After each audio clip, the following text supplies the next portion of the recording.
ಶಶಿಘಾತ ವಸುದೆಯ ಸಲಗುತ್ತ ಇರಲು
ದೇವನೊಲಿದರೆ ಬರಡು ಹಯನಹುದಯ್ಯ.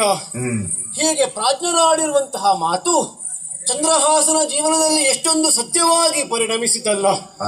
ಓಂ ನಮೋ ಭಗವತೆ ವಾಸುದೇವಾಯ ಎನ್ನುವಂತಹ ದ್ವಾದಶಾಕ್ಷರ ಮಂತ್ರವನ್ನು ಶ್ರದ್ಧೆಯಿಂದ ಪಠಿಸಿದ ಪ್ರಯತ್ನವಾಗಿ ಸಾಮಾನ್ಯವಾಗಿ ಬಿದ್ದು ಹೋಗಬಹುದಾದಂತಹ ಜೀವವೊಂದು ಈ ಹೊತ್ತು ಚಂದನಾವತಿ ಅರಸನಾಗಿ ವಿಜೃಂಭಿಸುತ್ತಾ ಇದೆ ಎಂಬಲ್ಲಿಗೆ ಇದು ಕಾಣದ ಕೈಯ ಕೈವಾಡವೇ ಅಲ್ಲದೆ ಮತ್ತಿನ್ನೇನಾಗುವುದಕ್ಕೆ ಸಾಧ್ಯ? ಹೇಳಿಕೊಳ್ಳುವುದಕ್ಕೆ ಹೆಸರಿಲ್ಲದೆ ನಾಥರಾರು ಎನ್ನುವುದನ್ನು ಗುರುತಿಸುವುದಕ್ಕೆ ಸಾಧ್ಯವಾಗದೆ ಊರಿಂದ ಊರಿಗೆ ಸಾಗುತ್ತಾ ಇರುವಂತಹ ಸಂದರ್ಭ, ಓರಗೆಯವರೊಂದಿಗೆ ಆಟವಾಡುವುದಕ್ಕೋಸ್ಕರವಾಗಿ ಕಣ್ಣಿಗೆ ಕಂಡಂತಹ ಶಿಲೆಯೊಂದನ್ನು ಆರಿಸಿಕೊಂಡೆ ಅದನ್ನು ಭದ್ರಪಡಿಸಿಕೊಳ್ಳಬೇಕೆನ್ನುವಂತಹ ನೆಲೆಯಲ್ಲಿ ಸದಾಕಾಲ ನನ್ನ ಬಾಯಿಯ ಒಳಗೆ ಇರಿಸಿಕೊಂಡು ಜೋಪಾನ ಮಾಡಿದೆ. ಆಮೇಲೆ ಗೊತ್ತಾಯಿತು ಆ ಶ್ರೀಹರಿಯ ದ್ಯೋತಕವಾಗಿರುವಂತಹ ಪರಮ ಸಾಲಿಗ್ರಾಮ ಶಿಲೆ ಎನ್ನುವ ಹಾಗೆ ಯಾವ ಕ್ಷಣಕ್ಕೆ ನನ್ನ ಕರವನ್ನು ಸೇರಿತೋ ಆ ಶಿಲೆ ಅಂದಿನಿಂದ ಇಂದಿನವರೆಗೆ ಶಶಿಹಾಸನ ಬದುಕು ಎನ್ನುವಂತಹದ್ದು ಉತ್ತುಂಗದ ಎತ್ತರಕ್ಕೆ ಸಾಗುತ್ತಾ ಇದೆ. ಈಗ ಯೋಚಿಸುವುದು ಮತ್ತೇನಲ್ಲ, ಒಂದು ಹಂತದಿಂದ ಈ ಹಂತದವರೆಗೆ ಬಂದಾಗಿದೆ. ಕಾಡಿನಲ್ಲಿರುವಂತಹ ಸಾಮಾನ್ಯವಾದ ಬಿದಿರೊಂದು ಹಾಗೆಯೇ ತನ್ನ ಜೀವನವನ್ನು ಕೊನೆಗೊಳಿಸಿಕೊಳ್ಳುತ್ತದೆ ಎನ್ನುವ ಹಾಗೆ ಯೋಚಿಸುವ ಕಾಲಕ್ಕೆ ಒಬ್ಬ ವೇಣು ವಾದಕನ ಕರಕ್ಕೆ ಇದು ಸಿಕ್ಕಿತು ಅಂತಾದರೆ ಸುಂದರವಾಗಿರುವಂತಹ ನಾದವನ್ನು ಹೊಮ್ಮಿಸುವುದಕ್ಕೆ ಸಾಧ್ಯವಿಲ್ಲವೇ? ಚಂದ್ರಹಾಸನು ಸಾಮಾನ್ಯವಾಗಿರುವಂತಹ ಬಿದಿರಿನೋಪಾದಿಯಲ್ಲಿದ್ದವ ಶ್ರೀಹರಿ ವೇಣುವಾದಕನ ರೀತಿಯಲ್ಲಿ ನನ್ನನ್ನು ಕರಕ್ಕೆ ಸ್ವೀಕರಿಸಿ ನನ್ನ ಬದುಕನ್ನು ಬಂಗಾರವಾಗಿಸಿದ. ಸಂತೋಷವಾಗುತ್ತದೆ. ಮಕ್ಕಳಿಲ್ಲದೆ ಇರುವಂತಹ ಕುಳಿಂದ ನಾಮಕನೊಬ್ಬನಂತಹ ಬೇಡ ನನ್ನನ್ನು ಪ್ರೀತಿಯಿಂದ ಸಲಹಿದ, ಇಷ್ಟು ಎತ್ತರಕ್ಕೆ ಬೆಳೆಸಿದ, ಸಂಸ್ಕಾರವನ್ನು ಒದಗಿಸಿಕೊಟ್ಟ. ಅಷ್ಟು ಮಾತ್ರವೇ ಅಲ್ಲ, ತನ್ನ ವೃದ್ಧಾಪ್ಯ ಕಾಲ ಸಮೀಪಿಸಿತು ಎನ್ನುವ ಹಾಗೆ ಅರ್ಥೈಸಿಕೊಂಡಿರುವಂತಹ ಆತ ಚಂದನಾವತಿಯ ಅಧಿಕಾರವನ್ನು ನನ್ನ ಪರವಾಗಿ ವಹಿಸಿಕೊಟ್ಟ. ಶಾಸ್ತ್ರೋಕ್ತವಾದ ರೀತಿಯಲ್ಲಿ ಸಿಂಹಾಸನವನ್ನೇನು ಅಡರಿಕೊಂಡಿದ್ದೇನೆ. ಸಿಂಹಾಸನವನ್ನು ಏರಿದ ಮಾತ್ರಕ್ಕೆ ಹೊಣೆಗಾರಿಕೆಯನ್ನು ಯಾವ ಕಾಲಕ್ಕೂ ಮರೆಯುವುದಕ್ಕಿಲ್ಲವಲ್ಲ. ತಂದೆಯೇ ಆಡಿದಂತಹ ಮಾತು, ಸಾಮಂತ ಅರಸರು ಯಾವತ್ತೂ ಅಧಿರಾಜ ಮನೆತನಕ್ಕೆ ತಪ್ಪಿ ನಡೆಯಬಾರದು ಎನ್ನುವ ಹಾಗೆ ಆ ನೆಲೆಯಲ್ಲಿಯೇ ವರ್ಷಂಪ್ರತಿ ಕರುಣಿಸುವಂತಹ ಕಪ್ಪವನ್ನು ಈಗಾಗಲೇ ಕೊಟ್ಟು ಕಳುಹಿಸಿದ್ದರು. ಪಟ್ಟಬಂಧ ಮಹೋತ್ಸವವಾದ ನೆಲೆಯಲ್ಲಿ ಪಟ್ಟದ ಕಪ್ಪವನ್ನು ಆ ಪೀಠಕ್ಕೆ ಸಲ್ಲಿಸಬೇಕಾಗಿದೆ. ಹಾಗಾಗಿ ಯಾರಲ್ಲಿ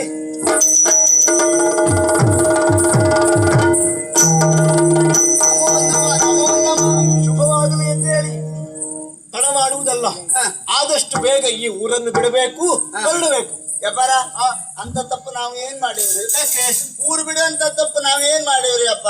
ಆ ತಪ್ಪು ಮಾಡಿದ ಮಾತ್ರಕ್ಕೆ ಊರು ಬಿಡುವುದು ಎನ್ನುವ ಹಾಗಲ್ಲವೇ ಅಲ್ಲ. ಮತ್ತ ಊರು ಬಿಡುವುದಕ್ಕೆ ಕಾರಣ ಉಂಟು. ಕಾರಣ? ಹೌದಪ್ಪ. ಏನ್ರಿ ಅಪ್ಪ? ಈ ಊರನ್ನು ಬಿಡಬೇಕು, ಕುಂತಳ ಪ್ರದೇಶವನ್ನು ಸೇರಬೇಕು. ಕುಂತಳ? ಹೌದೌದು. ಆ ಕಾರಣಕ್ಕಾಗಿ ಊರು ಬಿಡಬೇಕು ಎನ್ನುವ ಹಾಗೆ ಆಡಿಕೊಳ್ತಾ ಇರುವುದು. ಹಾಗಾದ್ರೆ ಯಾಕೆ ಕುಂತಳವನ್ನು ಸೇರಬೇಕು? ಹೇಗ್ರಿಯಪ್ಪ ಕಪ್ಪ ಕಾಣಿಕೆಯನ್ನು ಸಲ್ಲಿಸಿ ಬರುವುದಕ್ಕೆ.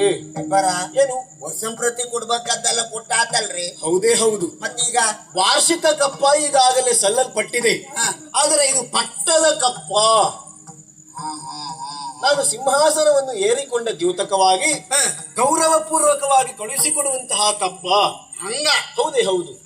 ಅದನ್ನು ಅಲ್ಲಿಗೆ ಸಲ್ಲಿಸಿ ಬರಬೇಕಾಗಿದೆ. ಹ. ಯಾರ್ಯಾರಿಗೆ? ಯಾರಿಗ್ರಪ್ಪ? ವಿಶೇಷವಾಗಿ ಕುಂತಳದ ಅಧಿಪತಿಯಾಗಿರುವಂತಹ ಸುಬುದ್ಧಿ ಮಹಾರಾಜರಿಗೆ, ಮತ್ತ ಅವರ ರಾಣಿವಾಸದವರಿಗೆ, ಹ. ಆಮೇಲೆ ಗಾಲವರಿಗೆ, ಹ. ಮಹಾಮಂತ್ರಿಗಳಾಗಿರುವಂತಹ ದುಷ್ಟ ಬುದ್ಧಿಯವರಿಗೆ ಒಪ್ಪಿಸಿ ಬರಬೇಕು. ಆದ್ರಿಯಪ್ಪ ಎಲ್ಲ ಪ್ರತ್ಯೇಕವಾಗಿ ಗಂಟಿನಲ್ಲಿ ಹೆಸರನ್ನು ಬರೆದಿರಿಸಲಾಗಿದೆ. ಹ. ಅಲ್ಲಿಗೆ ಹೋಗಬೇಕು. ಆಯ್ತಾ? ಇದು ಒಂದು ವಿಷಯ ಉಂಟು. ಯಾವ್ದ್ರಿಯಪ್ಪ? ಕಪ್ಪ ಕಾಣಿಕೆಯನ್ನು ತೆಗೆದುಕೊಂಡು ಹೋಗಿ ಕುಂತಳಕ್ಕೆ ಒಪ್ಪಿಸುವುದು ಕಾರ್ಯವೇ. ಹ. ಅದರ ನಡುವೆಯೇ ಮಾಡಬೇಕಾದಂತಹ ಇನ್ನೂ ಒಂದು ಕಾರ್ಯ ಉಂಟು. ಯಾವ್ದ್ರಿಯಪ್ಪ? ಇವತ್ತು ಯಾವ ದಿನ ಅಂತ ಯೋಚಿಸಿದ್ರೆ ಹ. ಇಂದು ದಶಮಿ. ಹಾ ನಾವು ಇಷ್ಟು ಎತ್ತರಕ್ಕೆ ಏರಿದ್ದೇವೆ ಅಂತಂದ್ರೆ ಹ. ಅದು ಶ್ರೀಹರಿಯ ಕೃಪಾ ಕಟಾಕ್ಷದಿಂದಲೇ. ಮೂಲರಿಯಪ್ಪ. ಸದಾಕಾಲ ನಾವು ಏಕಾದಶಿ ವ್ರತವನ್ನು ಆಚರಿಸಿಕೊಂಡು ಬಂದವರಿದ್ದೇವೆ. ಹ. ನಮ್ಮವರಿಗೂ ಆಚರಿಸುವುದಕ್ಕೆ ಸೂಚಿಸಿದ್ದೇವೆ. ಹ. ಆ ನೆಲೆಯಲ್ಲಿ ಹ. ನಾಳೆಯೇ ಏಕಾದಶಿ ವ್ರತವನ್ನು ಆಚರಿಸುವ ಸುದಿನ.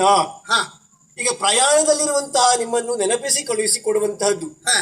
ದಶಮಿಯೊಳು ಒಂದು ಊಟ, ಕೇವಲ ಒಂದು ಹೊತ್ತಿನ ಆಹಾರವನ್ನು ಮಾತ್ರ ಸೇವಿಸಬೇಕು. ಹಾ ಹಾ ಆಮೇಲೆ ಏಕಾದಶಿ ಎಂದು ನಿರಾಹಾರ, ಹಾ ಆಹಾರ ಸೇವಿಸುವುದಕ್ಕಿಲ್ಲ. ಶ್ರೀಹರಿಯನ್ನು ಭಕ್ತಿಯಿಂದ ಭಜಿಸುವ ಮುಖೇನವಾಗಿ, ಶ್ರೀಹರಿಯ ನಾಮ ಸಂಕೀರ್ತನೆಯನ್ನು ಪಾಡುವ ಮುಖೇನವಾಗಿ ಅದನ್ನೇ ಅನ್ನ ಎನ್ನುವ ಹಾಗೆ ಭಾವಿಸಿಕೊಳ್ಳಬೇಕಾಗುತ್ತದೆ. ಆಮೇಲೆ ನಿಶಿಯನ್ನು ಕಳೆದು ದ್ವಾದಶಿಯ ಪ್ರಾತಃ ಕಾಲದಲ್ಲಿ ಪಾರಾಯಣವನ್ನು ಮುಗಿಸಿ ತೀರ್ಥವನ್ನು ಸ್ವೀಕರಿಸಿ ಆ ಬಳಿಕ ಆಹಾರವನ್ನು ಸೇವಿಸಬೇಕಾಗುತ್ತದೆ. ಆದ್ರಿಯಪ್ಪ. ಸ್ವಗ್ರಹದಲ್ಲಿದ್ದಾಗ ಪೂರ್ಣ ಪ್ರಮಾಣದ ಆಚರಣೆ, ಪರಗ್ರಹದಲ್ಲಿದ್ದಾಗ ಅರ್ಧ ಪ್ರಮಾಣದ ಆಚರಣೆ, ತಿರುಗಾಟದಲ್ಲಿದ್ದಾಗ ಕಾಲು ಪ್ರಮಾಣದಲ್ಲಿ ಆದರೂ ಆಚರಣೆಯನ್ನು ಮಾಡಲೇಬೇಕು. ಆದ್ರಿಯಪ್ಪ. ಅದಿತ ನೆನಪಿರಿಸಿಕೊಳ್ಳಿ. ನೆಪ್ಪೈತ್ರಿಯಪ್ಪ. ಆಚರಣೆ ಮರೆಯುವ ಹಾಗಿಲ್ಲ. ಇಲ್ರಿಯಪ್ಪ.